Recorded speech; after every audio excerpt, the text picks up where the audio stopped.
结束韩国之行后，美国防长奥斯汀又前往菲律宾访问。在行前，美方官员还向媒体放风称，希望本周达成协议，在菲增设多达4个美国军事基地。外界注意到，就在上个月，美国已宣布启用关岛的一处新基地，这也是近70年来美国海军陆战队新建的首个基地。美方高调在印太方向布局，暗藏何种图谋？来看看报道。 奥斯汀是继去年11月美国副总统哈里斯之后，又一位访问菲律宾的美国政府高级官员。据菲律宾马尼拉公报报道，2月2号，菲律宾总统马克思将与之进行礼节性会面，而菲防长也将首次与奥斯汀举行会谈。美国《华尔街日报》报道称，双方将加强美菲两国之间的所有军事协议，包括共同防御条约、访问部队协议、加强防务合作协议。 根据2014年美菲加强防务合作协议，美军已获准进入5个菲律宾军事基地，他们可以在这些基地无限期轮换。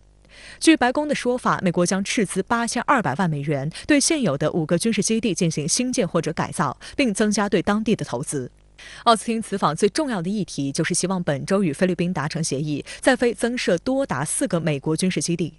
美国有线电视新闻网报道称，多名美国国防官员表示，美国军方在菲增设军事基地是印太地区军力态势持续转变的一部分。而为了与菲达成这项协议，美国已经付出了长达数月的努力。美国承诺向菲律宾提供包括无人机在内的军事援助。据悉，美方要求新增的4个基地中，有2个基地可能位于菲律宾北部的吕宋岛和西南部的巴拉望省。目前尚不清楚另外2个基地的位置以及涉及美军的数量。 去年11月，美国副总统哈里斯访菲期间，就曾专程前往巴拉望省，大谈所谓航行自由。巴拉望岛距离中国南沙群岛只有100多公里，美国一直希望在这里得到一个新的军事基地。而吕宋岛是菲律宾距离台湾最近的大岛，二者距离约为360公里，二者之间的水道就是巴士海峡。 美国媒体分析称，在这2个地区增设美军基地，将使美军获得重要的战略位置。一旦台湾海峡或南海发生冲突，美军可以从这些基地发动行动。菲律宾这个地区呢，对南海地区的这个距离也是比较近的啊，所以说它如果在这里进行军事部署的话呢，实际上对于美国在战时控制南海啊，尤其是这个南沙一带，是有很大的地利上的优势的。 所以说呢，美国很积极在这方面做工作。事实上，菲律宾曾是美国殖民地，自1951年以来一直是美国的条约盟友国。美国在菲律宾曾经拥有多处军事基地和大量驻军。1992年，美国关闭在菲最后一处军事基地苏比克湾基地，这也是美军当时在亚洲最大的海外军事设施。随着美国不断推进印太战略，外界高度关注美军是否将重启苏比克湾。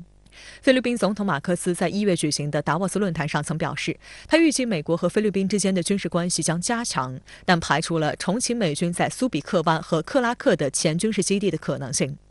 他还指出，允许外国在本国领土设有军事基地是违反菲律宾宪法的。谈及南海问题时，马克思则表示，这一问题让他夜不能寐。菲律宾奉行和平政策，军事手段绝对不是南海问题的解决方案。 他强调，军备竞赛不是菲律宾的选项，南海地区的未来必须由该地区决定，而不是由外部势力决定。到底美国要付出什么样的代价谈成这4个军事基地，或者说他付出一个很大的代价，可能不一定能得到他全部想要的。比如说菲律宾就给了他2个，包括对于这个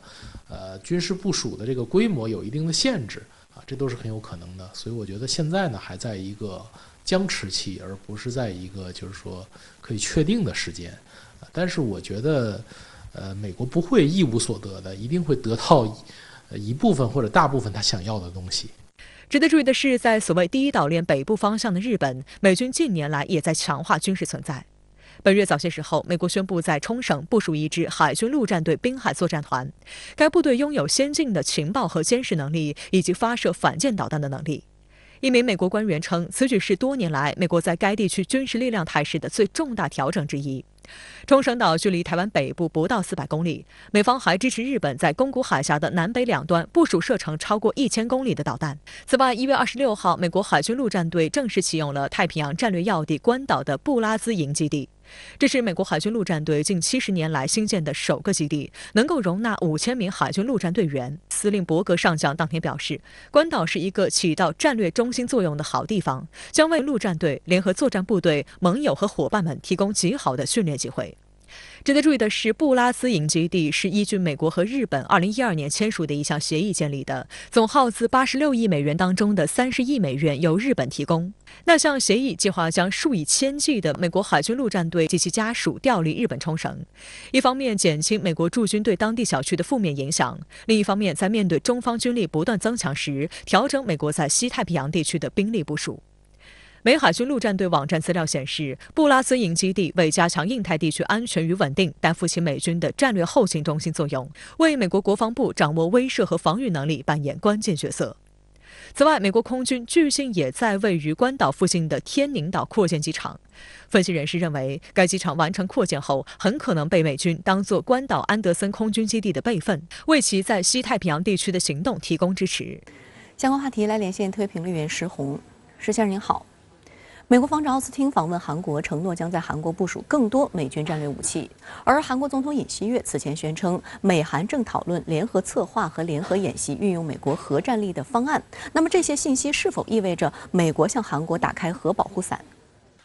首先，这些信息再次说明，美国是世界动乱之源。美国现在呢是在全世界煽风点火，唯恐天下不乱。这是因为美国的发展遇到了问题，而且很难解决。于是，美国就想着依靠自己的强势军力搞乱全世界，阻挠别人发展。只要别人无法发展，美国就能继续保持霸权嘛。其次呢，韩国在美国印太战略棋盘中的分量在进一步加大。尹锡悦上台之后呢，立即选边站队使韩国进一步倒向美国，而这也正中美国下怀，使美国期盼了数十年的美日韩三角军事同盟呢有望实现。因此呢，美国对韩国承诺部署更多战略武器，是为了将韩国呢紧紧绑牢，抓紧推进美日韩军事同盟。需要强调的是美国在1953年之后就一直向韩国提供核保护伞，并且根据1953年签署的美韩共同防御条约，在1958年到1991年期间呢，在韩国领土上部署过核武器。因此美国现在的承诺和尹锡悦的言论并非什么新鲜玩意儿。而是呢，将冷战时期的做法呢重新拾起来，甚至呢进一步扩展。例如呢，像北约那样与韩国进行了核共享。美韩现在呢拿朝鲜说事真实目的呢，则是持续加大对中国的军事压力，以及呢从东面对俄罗斯施加呢军事压力。美国战略呢既公开将中俄列为呢主要战略竞争对手。现在所做的一切都是为其既定战略服务的。奥斯汀在访韩之后又到菲律宾访问，希望在当地增设4个美国军事基地。那么美国此举意欲何为？美国《华尔街日报》已经说得很明确，美国此举是为了对抗中国。准确地说，美国在菲律宾增设军事基地是为了强化其在南海的军事存在，从南面对中国进行战略包围。近年来，美军舰机明显加大了在南海的所谓自由巡航活动，并且不断在南海举行大规模军事演习，多次擅闯我南海岛礁12海里。不仅如此美国近年来还加紧拉拢南海周边国家，招呼欧洲国家派舰机到南海来，目的呢都是为了构建了对华战略包围圈。菲律宾的地理位置十分特殊，其西面纵向基本面向呢整个南海，